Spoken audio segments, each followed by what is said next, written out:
We have just a quick housekeeping issue. Wanted to let everyone know that we have a lot of Zoom programming coming up as usual, and we're really excited to be able to offer on October 13th. We have a lecture with Professor Jonathan Sarna of Brandeis University, and he's going to be talking about something very close to Detroit. It is the free seating movement, which started at Temple Bethel in Detroit.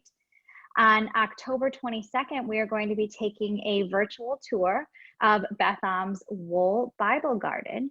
And on November 4th, we will be having a presentation by the group with Dan Gilbert's company, talking about the impact that Dan Gilbert and his companies have had on Detroit.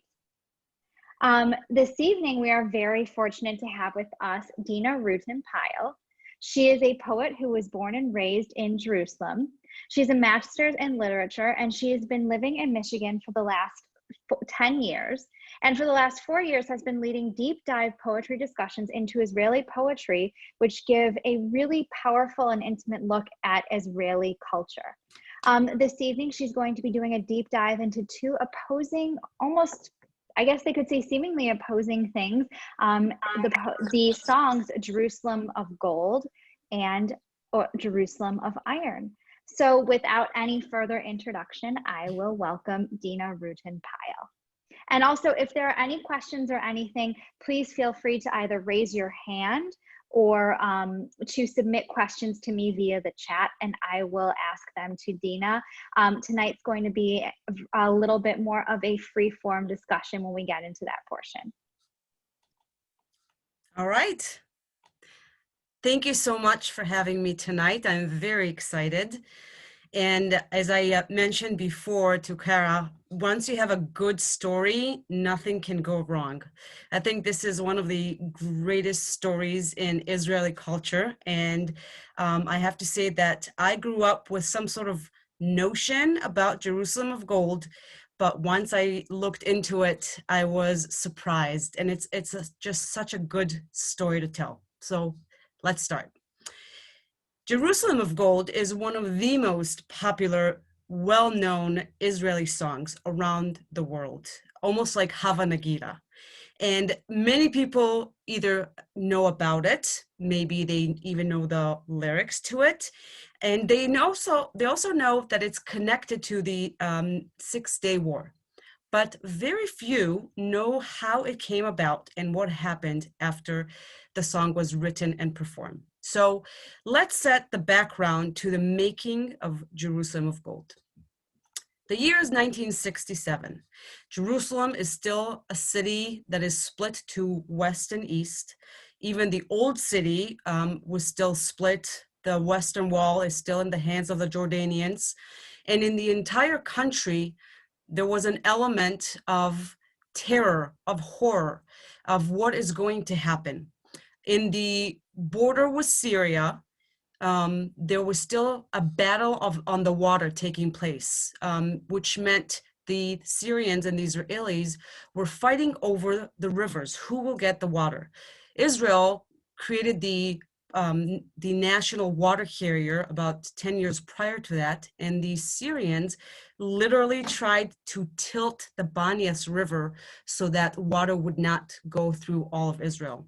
In addition to that, there were demilitarized territories that the Syrians wanted to keep, and Israel could not develop, and there was an element of who gets those territories.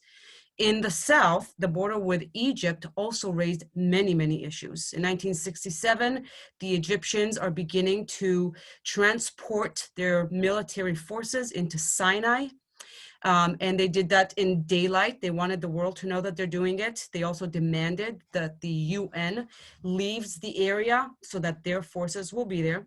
And the biggest thing that happened is that Egypt closed the Straits of Tiran for Israeli Navy vessels.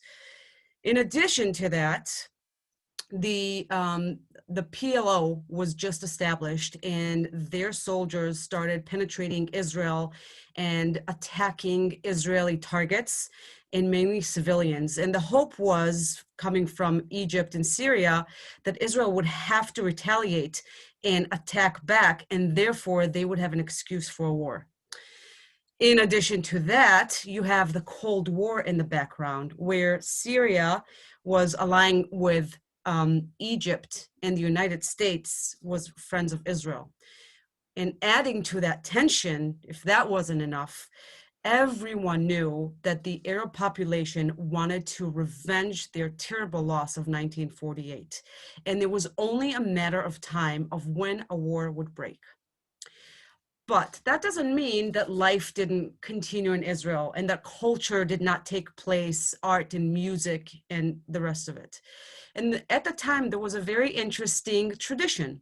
In order to complete or lock the events of the Day of Independence, Yom HaAtzmaut, there was a song festival called the Israel Song Festival, in which songs were competing with each other, written for the show. And some of the songs that won first place are still known today as the best, well-known, most loved songs in the Israeli culture. Well, the mayor of Jerusalem at the time, Teddy Kollek, called Naomi Shemer, a renowned, even then, renowned songwriter, and said, let's lift up the spirit of the people, and I would like you to write a song about Jerusalem. And this was not a song that competed in the festival. It was a song that was supposed to be played as in between the songs, something to relax the audience. And Naomi Shemer did exactly that. As a singer, she chose a young girl named Shuli Natan. She was not known at the time. But when the event took place and it was broadcasted over the radio, the people in the audience and those who listened to the show heard Shuli Natan's amazing voice, and they were all enchanted. The song immediately became a big hit, and 3 weeks after the song was performed, the war actually broke. And 6 days later, when it was over, the song became the most identified with a 6-day war. So let's listen together to Jerusalem of Gold. You have the handouts also, and please feel free to join, especially for the chorus, which I assume you all know. Here's Shuli Natan.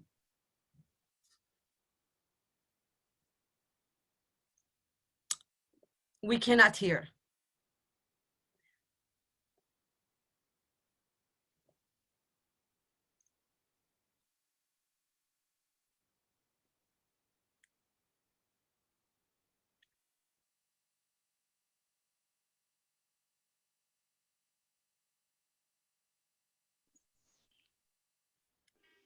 Can you hear now?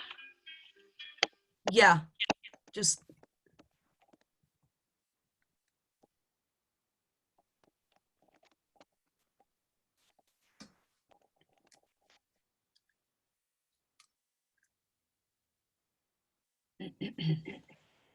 Could you hear, or here, let me start it over again. Yeah, that's fine.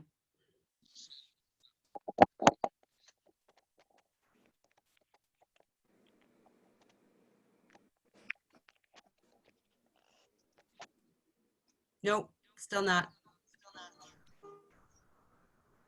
Okay.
התחייבשו בורות המים, כיכר השוק ריקה, ואין פוקד את הר הבית בעיר העתיקה. ובמערות אשר בסלע, והלילות רוחות, ואין יורד אל ים המלח בדרך יריחו. ירושלים של זהב ושל נחושת ושל אור, הלא לכל שירייך אני כינור. ירושלים של זהב ושל נחושת ושל אור, הלא לכל שירייך אני כינור.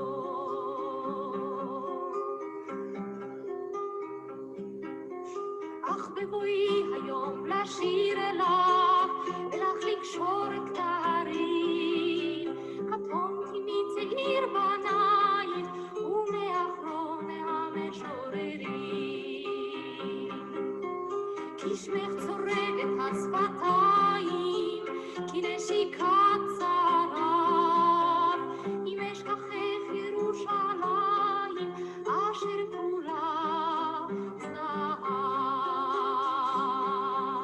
ירושלים של זהב ושל נחושת ושל אור, הלא לכל שירייך אני כינור. ירושלים של זהב ושל נחושת ושל אור, הלא לכל שירייך אני כינור.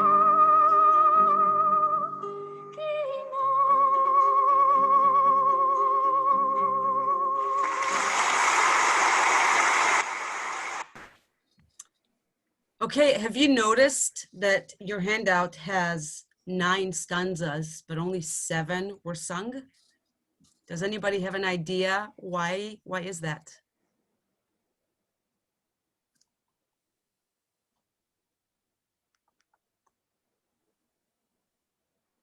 Okay, I'm not sure if people can answer. However, let's just say what it is. After the war was over, Naomi Shemer added 2 verses to her song. And now we will read the song together in English, unit by unit. I will add some information. I feel that even though song and poem may differ, because songs are usually, they are written to be listened to, so you cannot take in information the same way that you can in reading. However, this song has poetic value to it, and I would like to share with you extra information in order to add some facets to it. So we will read verse by verse. I will add some information, and I will ask some questions if you would like to answer or add or express your opinion. Now is the time. Jerusalem of gold. The mountain air is crisp as water.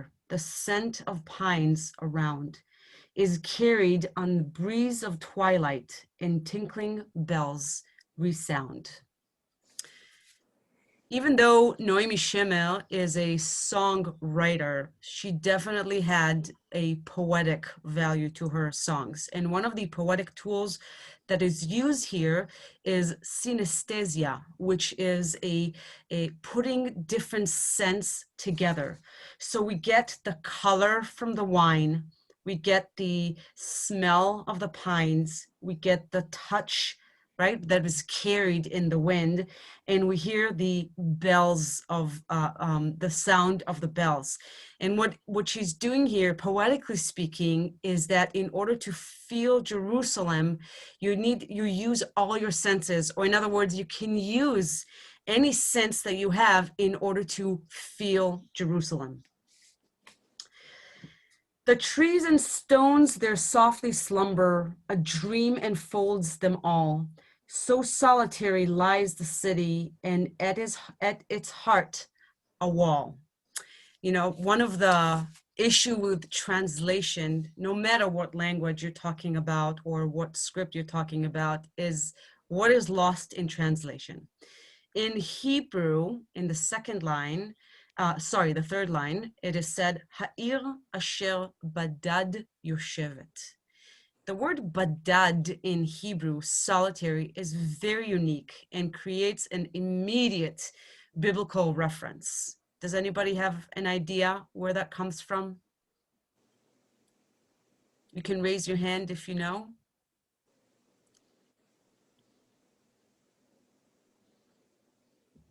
Badad comes from the Book of Lamentation. And this is how it starts. Eicha yashva badad, how the city sits solitary. What Naomi Shemer is doing here is not only to show this, that the city is sitting deserted, but she is also creating a very interesting connection between the contemporary Jerusalem of 1967 to the biblical Jerusalem. And by doing that, it's almost a political move, because it says that the right for Jerusalem is for the Jewish people. The same way that the city of Jerusalem sat solitary in the Bible, that when it was written, now it is sitting alone. And that word makes that historical connection. And in many of Naomi Shemer's songs, and including this one later on, she uses biblical references and definitely revived the spirit of the Bible in her contemporary songs. O Jerusalem of gold and light and of bronze, I am the lute for all your songs. Now, if you think about gold and bronze and light, these, especially the metals, one of the things that is special about them, not only that they are unique, but that they reflect light. And I want to show you two pictures, because the song is called Jerusalem of Gold. So what kind of gold are we talking about? Well, one will say that the gold is just the light reflecting on Jerusalem. So here's a picture of Jerusalem at sunlight. And I think you can definitely see the gold, and especially with all the domes and the windows, you have that gold reflection. But Jerusalem of gold also refers to a story from the Mishnah that has to do with Rabbi Akiva. Again, does that ring a bell? Does anybody know where Jerusalem of gold comes from, or what is it? Jerusalem of gold was a piece of jewelry. Rabbi Akiva, not to get into that story too much, waited for his wife for many, many years. And when he finally came to her, he brought her a piece of jewelry that was later known for something that brides would wear on their heads. So this is Jerusalem of gold. It was like a tiara that had Jerusalem on it. So the Jerusalem of gold here is not only a realization of a metaphor, the real light, but it is also something, it is a jewel. And again, it is that connection to Jewish literacy and the tradition that we carry with us. How the cistern have dried, the marketplace is empty, and no one from frequents the temple mount in the old city. This verse is very interesting, and I don't know how surprised you will be when you hear that there was actually a political discussion over this, because one had to ask the question, wait a minute, what do you mean the marketplace is empty? I mean, Jerusalem wasn't empty in 1967. There were people there. So what about the population that was there? And some people really pointed a finger and said, how can you forget about the local Arab population that lived in Jerusalem. And this is a quote from Naomi Shemer, from what Naomi Shemer said about that. She said, "This infuriates me. It's like a man misses his beloved and he goes to the shrink who says to him, 'Don't worry, she's not alone in bed.' A world that is empty of Jews is, for me, a dead planet. And Eretz Israel without Jews is lonely and deserted." That was her reaction to that.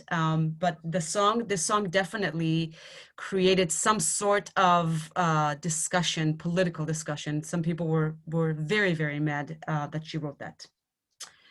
Moving on.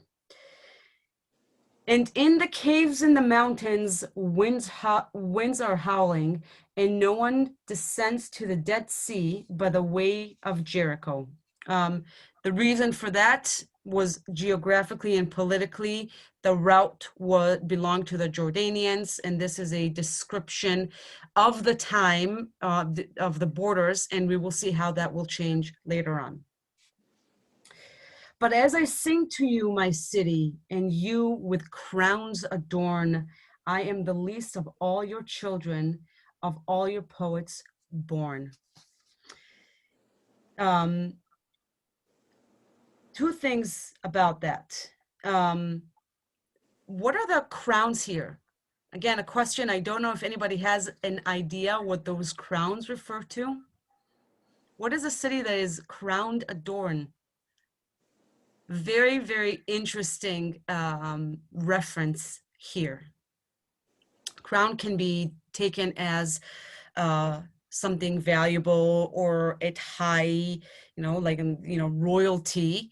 But to tie crowns, this is the translation, to tie a crown, refers to something very interesting. I don't know if you ever had the opportunity to see a Torah scroll open and to look at the, oh, I see Marjorie said something there. Yeah. But in order for a sofer stam, the person who is dedicated to write a Torah scroll, every person had their own style, and in order to beautify the Torah scroll, they would add little decoration to some letters, like Shin and Lamed and all those. Marjorie, please show us later if you have any example of that. So to tie a crown is to praise, to glorify, and to decorate. So it has almost nothing to do with a real crown, but it's again, it's a reference that is embedded in Jewish tradition. And again, she's adding these facets to the song. Here we go. "Your name will scorn my lips forever, like a seraph's kiss, I'm told, if I forget thee, golden city, Jerusalem of gold." Again, she uses the biblical reference from Psalms, "If I shall forget you, O Jerusalem," and again, puts the city in a historical context of belonging to the Jewish nation. The two last verses were added after the war. "The wells are filled again with water, the square with joyous crowd. On the Temple Mount within the city, the shofar rings out loud. Within the caverns in the mountains, 1,000 suns will glow. We'll take the Dead Sea road together that runs through Jericho." So the Jericho and the wells, they all are now filled. And a little anecdote, the wells were, they weren't something that was in the center of town. Every house in the old city had its own well. I grew up in the old city in Jerusalem until I was 27. And there was a well in a little court that we had. I mean, it was something that we liked playing at, but yeah, every well is still there, apparently. So any questions until now about the song? Any comments, ideas, something you would like to add?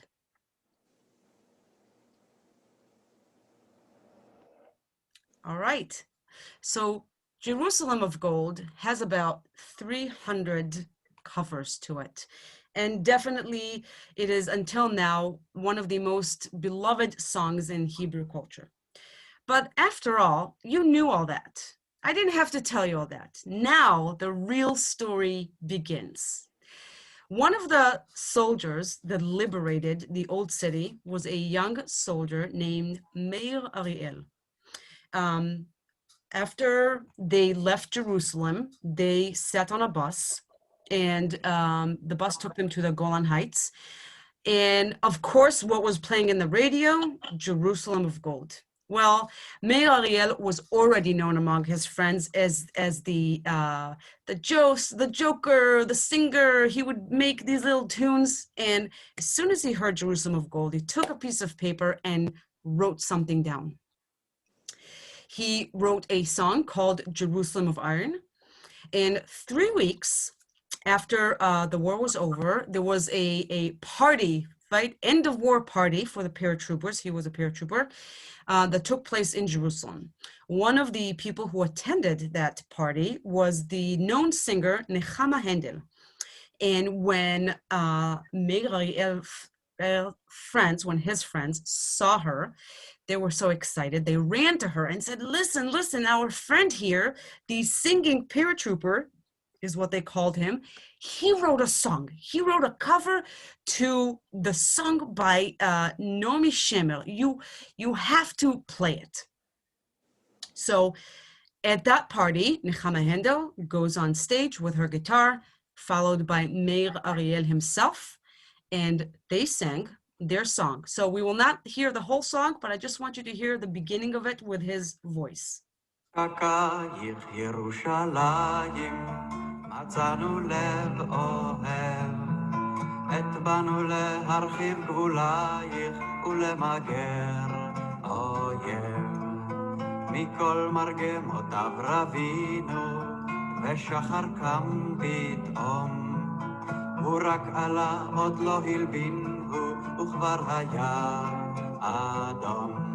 ירושלים של ברזל ושל עופרת ושל שחור, הלא לחומותייך קראנו דרור. ירושלים של ברזל ושל עופרת ושל שחור, הלא לחומותייך קראנו דרור. Great. I'd like to read it to you in Hebrew, and then we will read again. I'd like to make some comments on this as I read it in English. Yerushalayim shel Barzel, and you have in your handout the transliteration so you can follow. במחשכייך ירושלים מצאנו לב אוהב, באנו להרחיב גבולייך ולמגר אויב. מכל מרגבותיו רבינו, ושחר קם פתאום, הוא רק עלה, עוד לא הלבין הוא, וכבר היה אדום. ירושלים של ברזל ושל עופרת ושל שחור, הלא לחומותייך קראנו דרור. הגדוד רגום פרץ קדימה, דם ועשן כולו, ובאו אמא אחר אמא, בקהל השכולות. נושך שפתיו ולא בלי יגע, הוסיף הגדוד ללחום, עד שסוף סוף הוחלף הדגל מעל בית הנחות. נפוצו כל גדודי המלך, צלף נדם צריחו, עכשיו אפשר אל ים המלח בדרך יריחו. עכשיו אפשר אל הר הבית וכותל מערב, הנה הנך באור ארבעים כמעט כולך זהב. ירושלים של זהב ושל עופרת וחלום, לעד בין חומותייך ישכון שלום. Jerusalem of iron. In your darkness, Jerusalem, we found a loving heart. When we came to widen your borders and to overwhelm the enemy. Now, I want to stop as close as this, because even though Meir Ariel wrote this as a draft and a bus, I am allowing us to poetically dive into this and ask some questions. In the third line, he says, "We came to widen your borders." And only in the fourth line, he says, "and to overwhelm the enemy." So there's a question here. There's a philosophical / political question / what comes first? What should come first? Are we here to widen the borders, or are we here to overwhelm the enemy? And it's a fair question to ask, because Israel, as you know, tripled its size after 1967. So not only Jerusalem was conquered, and the Golan Heights and Sinai, right? All those areas came about. And of course, that was one of the elements why Israel was in such utopia at the time, of all the territories that we got and the great victory that we got. And here the soldier is silently adding some sort of a criticism. Are we here to widen the borders? Is that what we're doing here? And then get the enemy out of here? And it's a fair question that can also create a very interesting political discussion of what was the target? Why are we here? And actually, just today when I was getting ready for this, I came across an article with Meir Ariel. They asked him about going to the old city. I mean, only few soldiers participated in the battles, and to liberate the old city, Hakotel Hamaravi. He said he wasn't even aware that that was what they were doing. He wasn't even aware. He wasn't even aware that they were there to liberate Har HaBayit, Temple Mount. He wasn't even aware that they were there to liberate the Western Wall. In other words, you know, think of it, think a soldier that is, you know, he's young, he's innocent, he's a lot of things. Everything is such in such chaos. And you don't even know that you're about to liberate the most symbolic place to the Jewish nation. I think it says something about him, about, you know, the spirit of soldiers, and definitely about this song. I'm continuing to read. We became satiated of all his mortars. Then suddenly dawn broke. It just arose, not yet even white, and it was already red. I think it's interesting to ask here, whose mortars are we talking about? I assume that he's referring to the enemy, but I don't know that, because the Hebrew, and actually even the English, when he says his, it's not a it and it's not a they. So there's a single voice here, and it does raises the question of who is he talking to or about. And also, obviously, when he's talking about the dawn that breaks and becomes red, that is a reference to the blood that was shed. Jerusalem of iron, of lead, of darkness, haven't we set your walls free? What is interesting here is the reference to Naomi Shemer. While she is talking about this utopia of light and gold being reflected, Meir Ariel sets the tone completely different. What he's referring to with iron and lead and darkness, right? And it's the darkness here in Hebrew comes from the word black. He refers to pieces of metal, of weapons, bullets, and other weapons that was just left around. So when you looked at the streets of Jerusalem, you didn't see gold, you saw destruction. You saw streets that were black. You saw bullets everywhere. For those of you who have been to Jerusalem in the Old City, I hope you got the chance to stand on the outside of Mount Zion and Zion Gate and see all the holes in the wall itself, a 400-year wall that had all these holes from being bombarded like that. That's what he saw. In other words, where is this Jerusalem that Naomi Shemer is talking about? The Stafford Battalion broke forwards, all of him in blood and smoke, and mother came and another mother in the congregation of bereavement. Again, Meir Ariel does something very clever here, again, whether he intended it or not. On one hand, there's this notion, and definitely a notion in the Israeli collective memory, that as long as you're in the battle, you're there for your forces, right? You're all armored and you're going forward, and here it is, and we're going to conquer, without asking the question, what is the price? And I'm not here to suggest any political elements. I just want to shed light on this specific song, because he does indicate what the price is. The price is that our mother after mother, and interestingly in Hebrew, the word is not even mother, it's mama or mom. It's the nickname. It's what a child calls his mother. Mother after mother becomes in the group of bereavement. Now, in Israeli culture, the term is mishpachat hashchol, the family of bereavement. And if you belong to a family whose a member had fallen as a part of their army service, you belong to this prestige group. But it's one of those groups that you never want to belong to. Yet, you have the cause and effect, right? You have they're moving forward, and at the same time, as they're moving forward, more and more mothers are joining this terrible, terrible club of bereavement.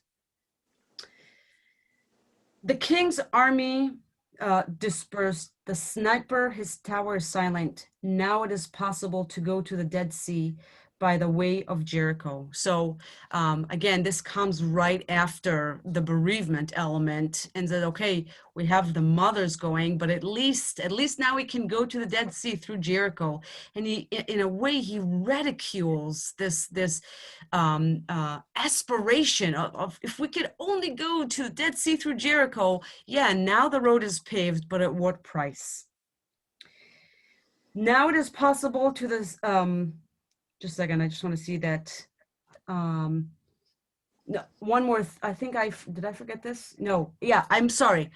I skipped one, and I want to go back to it because it's interesting. Biting his lips, not without toil, the battalion continued fighting till at the end the flag flapped over the house of bitterness. I don't suppose you would know what the house of bitterness is, because in Hebrew, Beit Hanechut is not even something that nowadays Israelis would know. I had to really dig into it to find what that was. Beit Hanechut is a biblical term for a place that holds treasures. In other words, it's a name for a museum. It's a beautiful name for a museum. And the question was, for many years, what museum is he referring to? The Israel Museum was not even at sight. And what was he referring to? Something within the old city? Was he referring to something after the old city, the outside the old city? And the answer was that this reference is for the Rockefeller Museum that is right outside the walls of the old city. If you get the chance, once we can, to go to Jerusalem, I highly suggest you visit that museum. It is a museum for human history, and it has amazing, amazing artifacts from the H-stone, the Bronze stone, the Bronze Age, and all the ages you can think of. And one of the battles that Meir Ariel took place was to conquer that area of Jerusalem. Okay, now we can complete the song. Now it is possible to the Sanctuary Mountain and to the Western Wall. Here you are in the twilight, almost all of you gold. Jerusalem of gold and lead and dream will forever will forever be peace between your walls. What I found really interesting here is that the Meir Ariel says that Jerusalem is almost in gold, almost in gold. And I asked myself, why would he say that?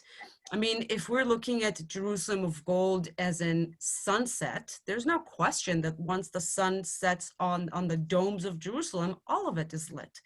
So why why almost? What is the element here? And I want to leave that to your interpretation, which I'm looking forward to hear. And I think if I had to guess, I would say that this almost has to do with the element of what did we lose? Or what is the red here? The red that symbolizes the blood, and the black that symbolizes the bullets and the residue in the streets. These are still there, and therefore Jerusalem will never be able to be only in gold. The ending of this song is very interesting as well, because Meir Ariel does wish for Jerusalem to always be in peace. I mean, he certainly means well. After being one of the soldiers that helped liberate the city, his wish is just to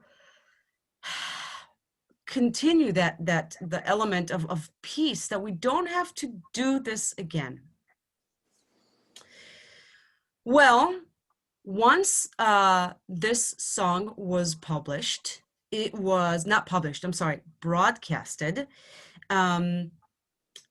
it became the alternative anthem, for lack of other words, for the Six-Day War and the Song of Naomi Shemer. As you can imagine, Naomi Shemer was furious. She was furious. Somebody took her melody and composed words to it. How could he do it?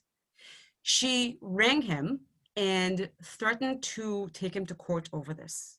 Now, let's put Meir Ariel in perspective. He's 24 years old. He's from the kibbutz, so he's very naive. He doesn't know much about life. Everything is done for him. And here he gets a phone call from who? Naomi Shemer, the national songwriter, who is upset, who's yelling and mad at him. And he was so taken back. He did not know what to do. Luckily, this did not get to court, because they met at a cafe and she demanded the royalties. And Meir Ariel agreed to give her the royalties. 100% of the melody went to Naomi Shemer, and 50% of the lyrics that he wrote, again, went to Naomi Shemer. So now we get to the magic question. So what does Detroit have to do with all of this, right? Come on. Well, after this happened, Meir Ariel, again, young and naive, and his wife, they were so shocked from what happened.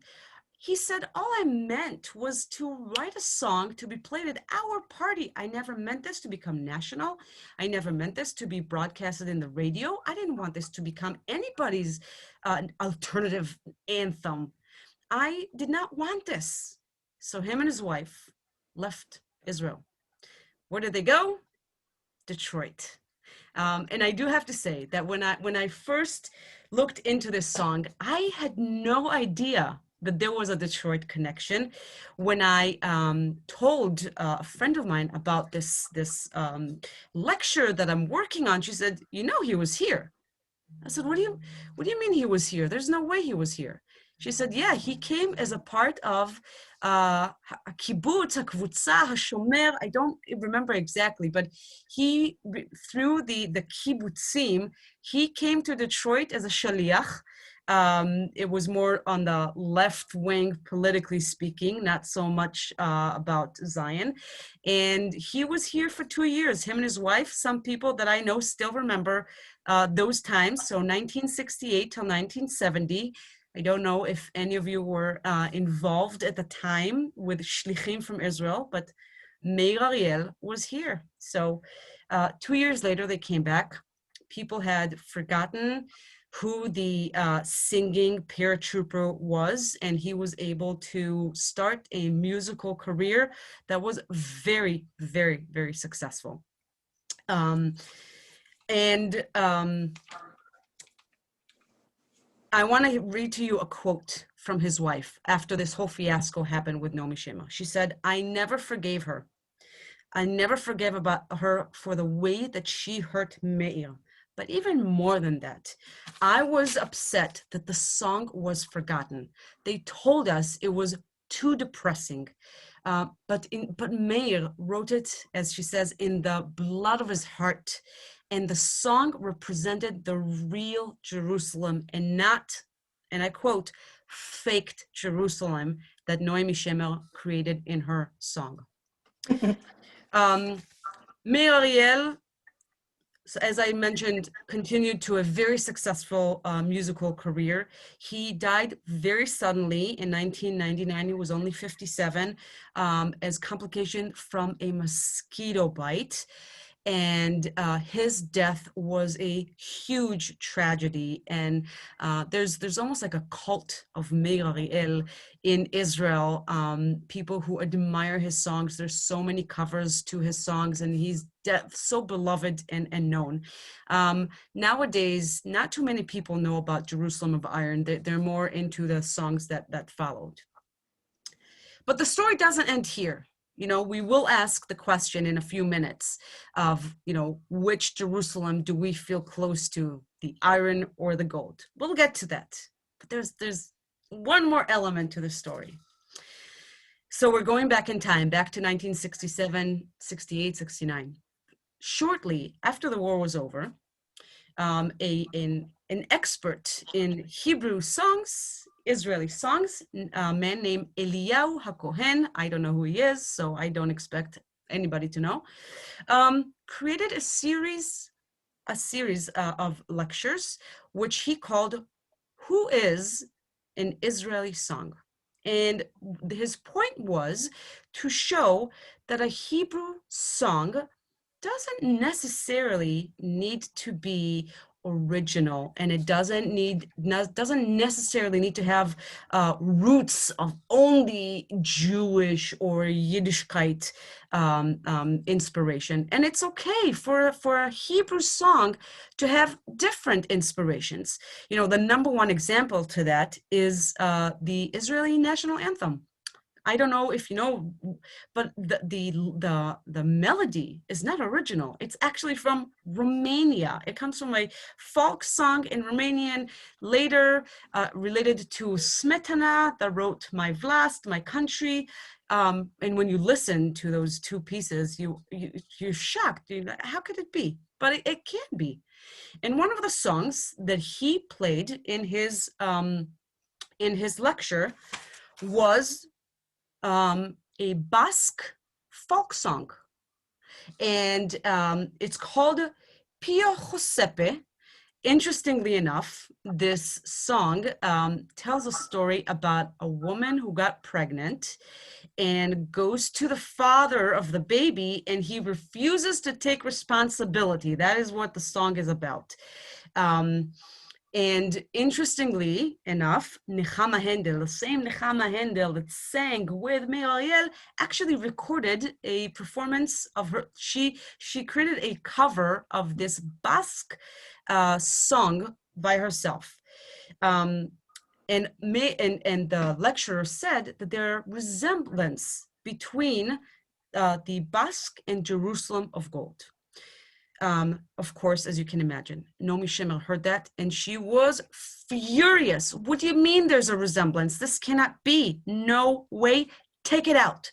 And when he continued to lecture, he never mentioned it again. So let's hear just the beginning, just a few notes, and you can hear for yourself.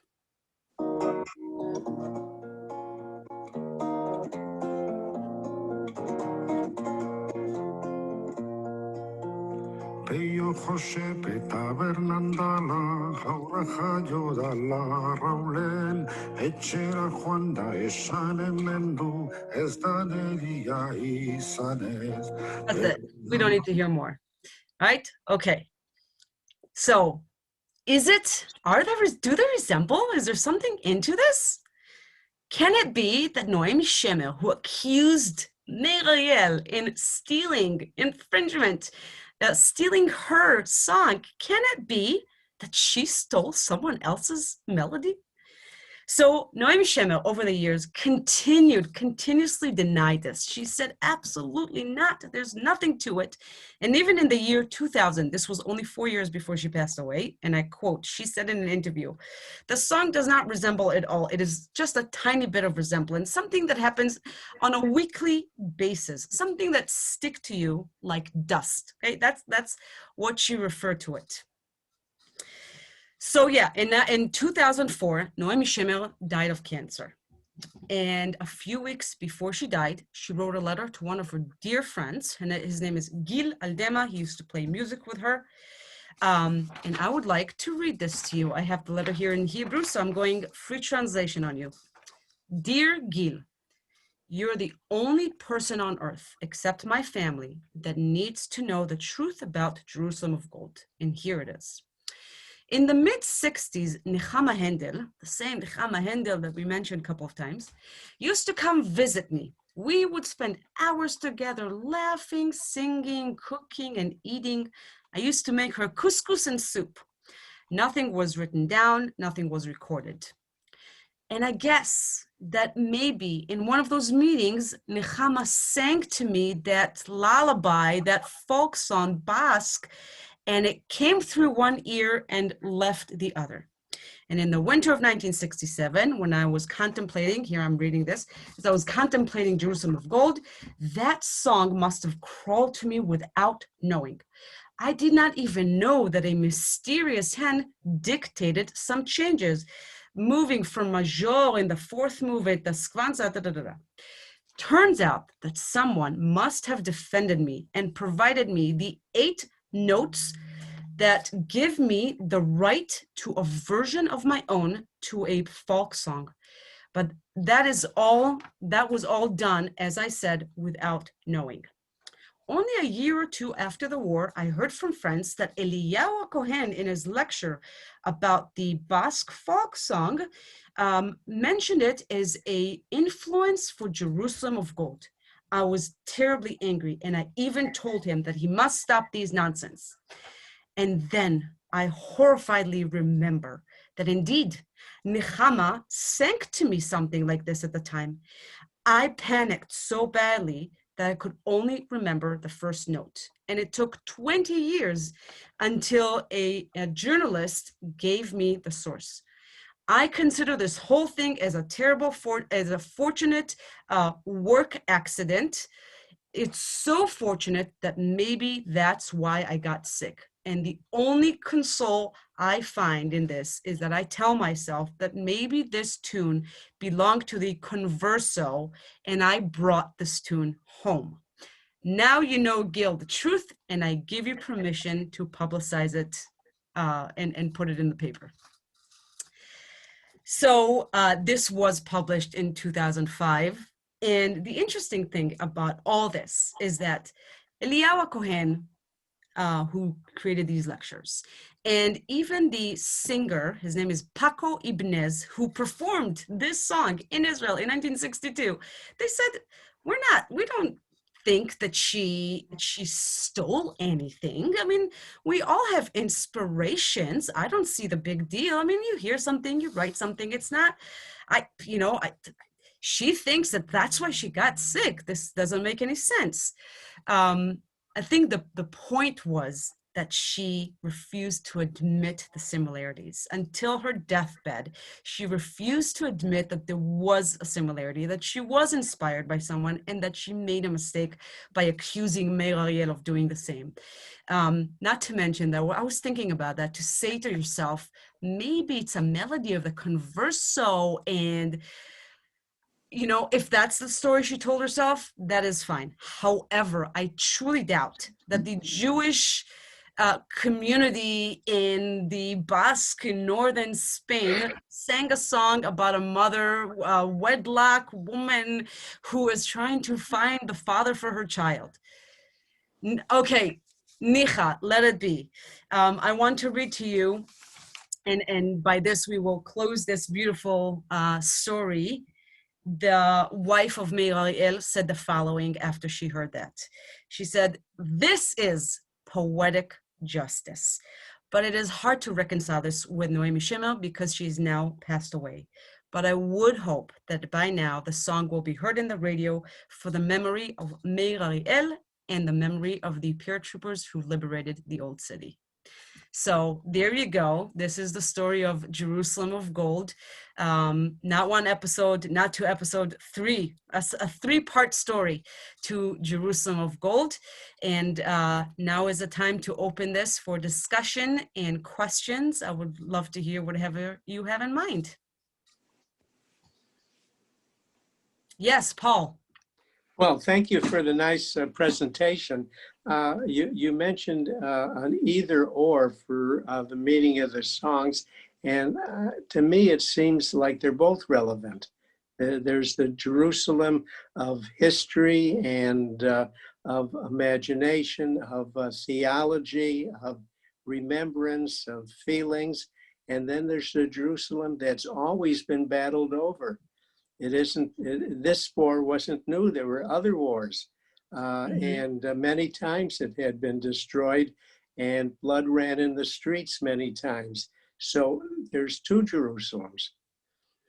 Yeah, so, it definitely is. Unfortunately, the collective memory set the tone for Jerusalem of Gold to continue being heard and continue becoming a part of the great victory of the Six-Day War, whereas Jerusalem of Iron is completely forgotten. Even I grew up in Israel. I never knew about this until university times, right? When you dig into things, but common knowledge, my parents don't know about this. My brother doesn't know about this. And I'm sure that if you ask your relatives in Israel, they never heard of Jerusalem of Iron. And I think that's the shame here, that there's no reason why you shouldn't give people the option to enjoy both, the utopian and the realistic, and let them choose which version fits them. Yeah, absolutely. Well, I didn't know about it until you enlightened me. So it was really very interesting presentation and something to think about. Definitely. Absolutely. Great. Thank you so much.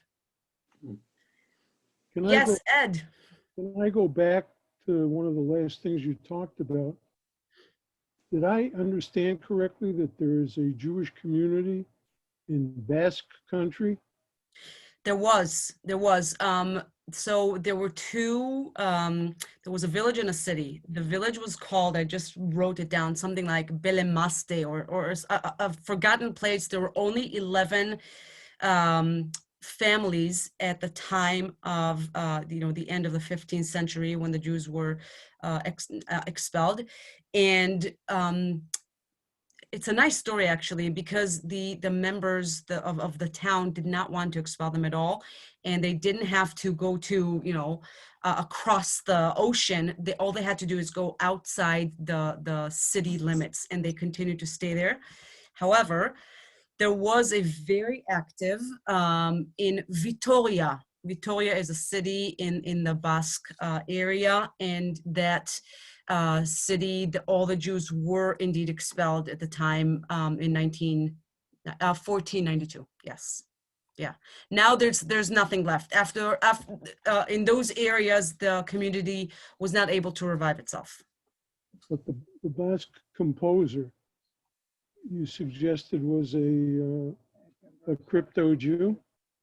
No, I mean, the song is folk song, and I tried looking into when was it written, by whom was it written, but if you look it up, it's called Peyo Josepe, and you'll see that it's like a children's song. It's so like and it's a song that ridicules. It's an impossible situation where a woman gave birth to a child and the father refuses to say he's the child. So nobody knows where that came from. Nobody knows by whom this was written, but this was orally went from generation to generation, and that's how it's remembered. Yes, Paul. Yeah, but they say if you scratch somebody in any of the Spanish areas, underneath there certainly could be a Jew. You know, but here's the thing. I grew up Orthodox. So and studied history, and it doesn't make sense to me that a song about a woman who gave birth at a wedlock, who's looking for the father, that this kind of scenario would turn out to be a folk song. It does make sense to me that it would be that way in European, English folk song or Italian folk song, but not through the Jewish communities. I mean, back at the time, they were all Orthodox. And to fathom that somebody would put in writing this kind of scenario and then everybody sing it, I urge you to search and see what you find. I highly doubt that the origin of the song was Jewish. I think that No, Naomi I didn't Shemer mean wanted. I didn't mean the song was Jewish. I meant when they investigate genealogies, they find a lot of people in the Spanish areas have Jewish ancestors through the conversos, Yes.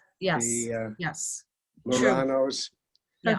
That's how Jews got here. They came Mhm. with Christopher Columbus and those people, Right. 1492. Yeah. There's no doubt about that. But it's certainly not a very Jewish theme. No, definitely not of the time. I want to thank you because I teach 6th and 7th graders at Sunday school, and I do a whole thing on Israel, and this is just a fascinating thing to do. So thank you so much for your history of it. Of course. It's my pleasure. Yeah. Any other questions, opinions? And also, like, Paul said that both versions are relevant. I'm sorry. Do you have any affiliation to any of those? Would you choose one over the other? No, because I think they go together.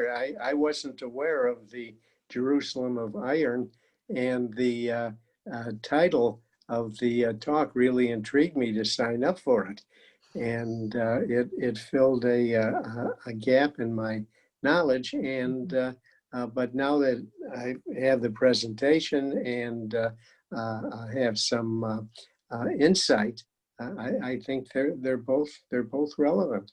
Mhm. And naturally, the Jerusalem of Gold is more pleasant, and it's something that is sung a lot. The other is not so pleasant. No. But they both happen in Jerusalem. Yeah, they sure did. Thank you. Any other questions? Yeah, go. It was fun having fun with you. Thank you for having me. Yeah. You're obviously having fun. Yeah, you enjoyed it. We enjoyed it too. Yes. Well, Thank you. I told Karen, I told Katie that if this was successful, and if you guys like my style of speaking with my hands and being very excited about things, then we do have ideas for continued series and other ideas that they will share with you later on. Good. Where are you now? Thank you. I'm at 7 Mile in Farmington. I am not far. I am not far. Yeah. You're not far from me. Mm-hmm. Yes. I'm very fortunate to have built a very rich life here in Michigan. And I work at the JCC, and poetry is my passion. So I leave it for outside of work. This is something that belongs to something you want to do, not something you need to do. Okay, the IRP has a poetry group. I heard, I know. Inner political battles, I guess, they didn't want me to come.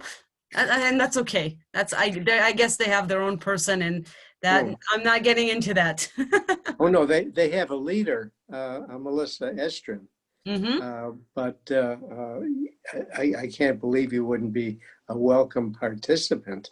I would love to. Any We've done- connections? I'm And we've available. done stuff. The Oh. Jewish Historical Society have done stuff for them. We've done for the Speakers Bureau. Okay. Yeah, all you They're have open to, to have speakers. all you have to do is become a member of the, Not to and be- you're not retired, but you don't have to be retired. No, not to be a speaker. She can be a speaker or something. She doesn't have to be part of it to be a Oh, speaker. sure, she can be Yeah, a yeah, speaker yeah. too. Yeah. I just But mentioned, I I mentioned can they tell have a- you they that they it's have a poetry group. I don't participate in it because usually poetry is beyond my understanding, and I need the kind of explanation that you gave. Yes. so, when people say to me, "Oh, why don't you speak here and here?" and I say, "You don't understand what it's like to sell poetry to people." 95 of the people will say, "Poetry, oh, I don't do that." In this voice, right? And there's like, "Oh, no, resist." And I say to them, "Give me a chance. If you have, when I started, once you have a good story to tell, you can't go wrong. It's interesting and it's intriguing. You find yourself in it. It reflects back to you. Poetry can be discussed for the pleasure, for the intellectual pleasure, but also for the emotional and psychological and cultural. And especially when you're talking about Hebrew poetry, which is what I specify in. You learn so much about the language and the history of Israel and the Zionistic history and culture and poetry. Yes, even poetry. And I've had very successful discussions and even in writing poetry, people who said to me, "No, I would never do that." And they ended up not only writing poetry, but sharing and reading their poetry out loud. And I was flabbergasted, but by what amazing, amazing emotions came out. So I say, give poetry a chance. That's all I'm saying. You could do Agreed. 150 classes on dealing, Yeah. Yeah. talk about I'm your going to get poetry. off. It's late. Thank you. I'm going to get off. Kara, did you have to say something? I just wanted That's- to say thank you to Dina for everything. pleasure. This was truly an educational and interesting evening. I really learned a lot, and I Awesome. think everybody did, and it was a really stimulating discussion. We look forward to having you back and I hope learning so. more Invite me again. about, of course, about all the Right. different, there's so many aspects of Israeli poetry that I think so many of us haven't explored. So it'll be really exciting to have you back again and explore this some more. Wonderful. And everyone, we look forward to seeing you on our future Zooms. Again, we have Dr. Jonathan Sarna on October 13th. We have the tour of the Wool Bible Garden on October 22nd. And we have a talk on Dan Gilbert's impact on Detroit on November 4th. And all of these programs can be found on our website. So we hope that you will all join us for one, if not all of them. And good night. We look forward to seeing everybody very soon. And thank you so Thank much, you so Dina. much. Good night, thank Take you. care. Bye. Bye-bye. Bye-bye.